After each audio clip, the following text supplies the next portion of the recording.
آج ساری دنیا میں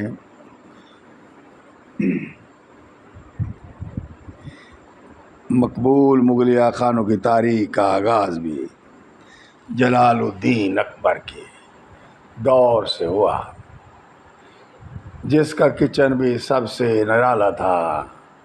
کچن میں ایک ہیڈ شیف، ایک خزانچی، ایک سٹور کیپر، کلرک، کھانا چکھنے والے اور ہیڈ شیف کے ماتحت 400 سے زائد باورچی تھے، جن کا تعلق انڈیا، فارس، مصر، عرب، یورپ اور دنیا کے کئی حصوں سے تھا، اور ان کی ذمہ داری طرح طرح کے پکوان تیار کرنا تھا۔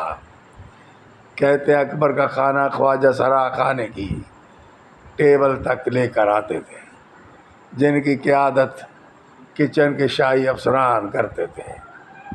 بادشاہ کے کھانے کا انتخاب شاہی طبیب کی ذمہ داری تھی، جو کھانے میں اپنے ایسے کھانوں کو شامل کرتا جن میں ادویاتی خوبیاں شامل ہوتی۔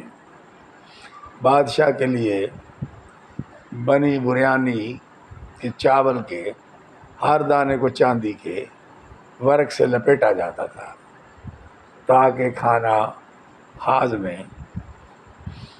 کو بہتر بنائے اور بادشاہ سلامت کی